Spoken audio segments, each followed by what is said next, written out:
We lived on Beach Street, a quiet middle-class neighborhood in a very blue-collar town. Pauley and me, 1940, what? 1947, 1948, 1951. My best friend. Pauley lived down the street, but on the other side. Don't cross the street, my mother always yelled, fearing I'd dash out without looking and be hit by a car. But somehow Pauley and I were always together. Cops and robbers, cowboys and Indians, running through the neighborhood yelling and playing. There was a good-sized cut in the ground 2 houses from ours, a small canyon, maybe 30 or so feet deep and 50 feet wide, a pathway for the railroad train. We'd play there, digging little caves and forts and pathways as if they were Indian trails high on a cliff. During the war, the trains passed frequently through that cut. Army tanks loaded on flat cars, passenger cars filled with soldiers. Pauley and I and some of the other neighborhood kids would hear the train coming and stand at the top of that cut, waiting and watching. We kids and the guys on the train's caboose had a ritual. They'd anticipated that we'd be standing there waving at them, and they'd wave back and throw us candy as the train passed by.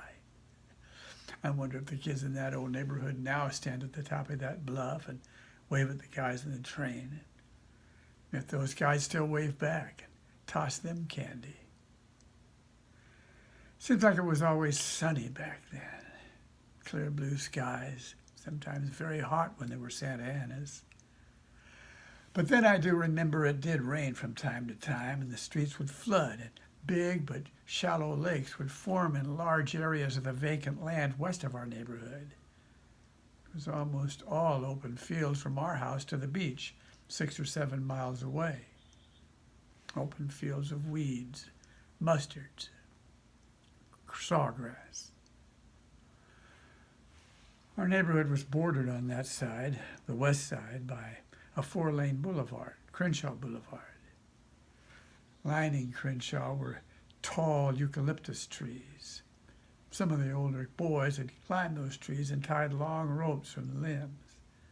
We'd grab those ropes and swing, Tarzan style, way out over the boulevard, above the traffic. And this did truly startle the motorists passing below.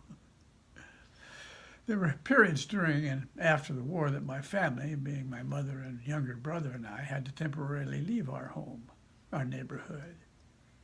I remember we lived in an apartment hotel next to the Long Beach Pike for a while, and we lived in a little hotel next to the Fun Zone and Ferry Landing in Balboa, a little hotel my aunt ran. Somewhere along the way, maybe during one of those temporary leaves from our neighborhood, I lost Pauley. I remember a girl entering my life, a girl about my own age, at just about the time I really discovered girls. Oh, I knew they were girls all along, and I'd always been drawn to them, fascinated by them. But this girl, along with her mother and her little brother, moved in with us, moved into our house on Beach Street. Her father had been a close friend of my father. He died, and for whatever reason, they moved in with us. Her mother's shock of losing her husband, an effort to adjust to the family suddenly becoming fatherless. I don't know. But from the point of view of time, after the passage of all these years, that idea would seem to really have been ill thought out. Just plain stupid, in fact. I had just turned 16. The girl was 14. The hot style at that point was very bleached blonde Kim Novak look. This kid, just entering her teens, looked just like her. She knew it, and had even bleached and styled her hair just like Kim Novak. Oh my God. I had died and gone to heaven. We two weren't just drawn to each other. We charged at each other like a magnet grabs at a refrigerator door. Her 2,000 miles from her home in Michigan, suddenly transplanted to Southern California, probably rebounding from the loss of her father, and certainly every bit as horny as I was. Well, Like a bonfire, this affair burned hot, but soon had to be extinguished. Her mother, I think, tried to ignore as long as possible what was happening, but you really couldn't pry us apart with a Coke bar. Finally, after 3 months or so, her mother blew up, grabbed what was left of her little family, and with much tears and huffing and puffing, returned them all to Michigan. I pined. Oh, God, how I pined.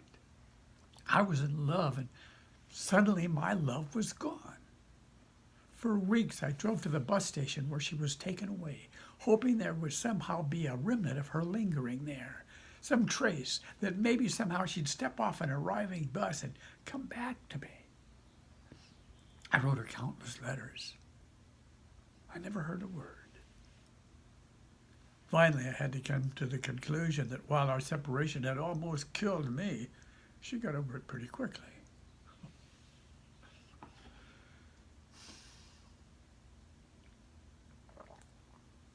Anyway, after an appropriate period of mourning, I started to move on. After all, this was Southern California. The beach was near. I was in high school, and there were a whole lot of other girls. I had a car, a job, and some money. And that is enough for gas and stuff. And I had a whole bunch of new friends.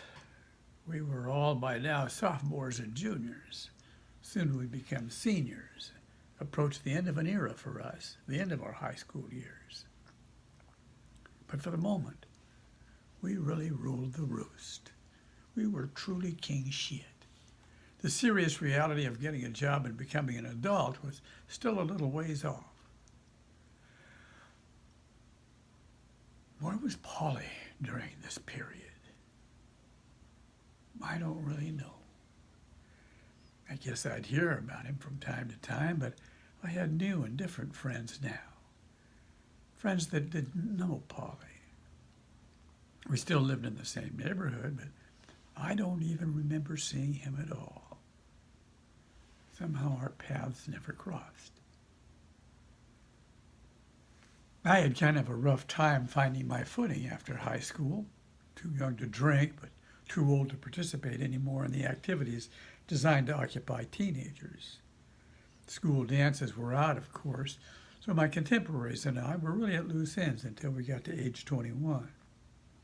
Old enough to drink and even go in bars. Drink and go to bars, we sure did.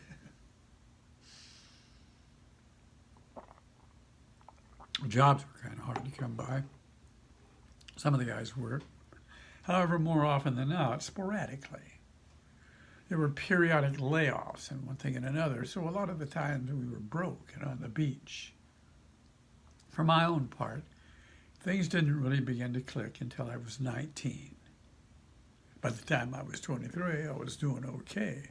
And by 25, I was off and running. I got married, established a home and a career, had dreams and goals and energy and all. Even more new friends, close and dear friends. All, at least those still living, are still with me today. So, what happened to Pauley? Well, to skip past the details, at least those I know about, Pauley is gone. For Pauley, it all ended in about 1964 or so, I guess. But for whatever reason, Pauley is still with me. Every day, Pauley at my side. I wonder what he, my little childhood friend, would think about the things we've come to live with now.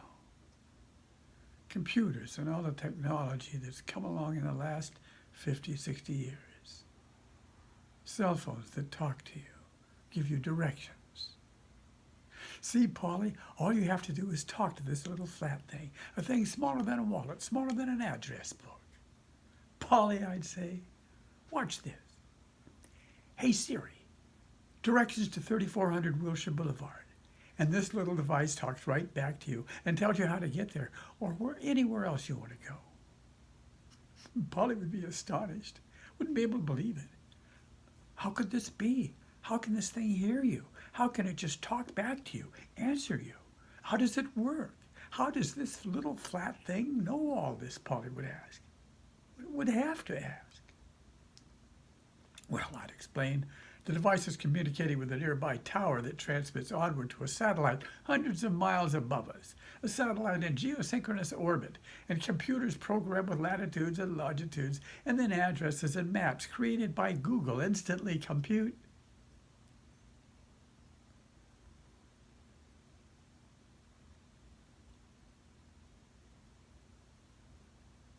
Although it was only 40, 50, 60 years ago, Pauley was gone before even the slightest hint of any of this, any of the technology that makes the world what it is today.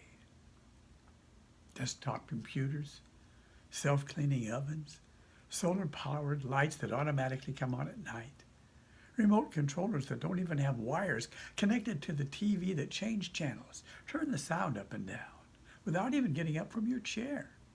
Emails, Facebook, Twitter, air travel within the reach of everyone.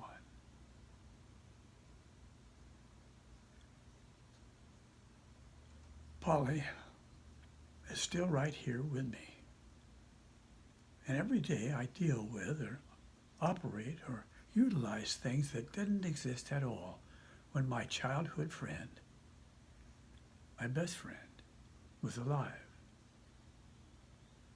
Every day in my mind I talk to Pauley, demonstrate and try to explain some tool, some device, show him what it's for, how to use it, how it works.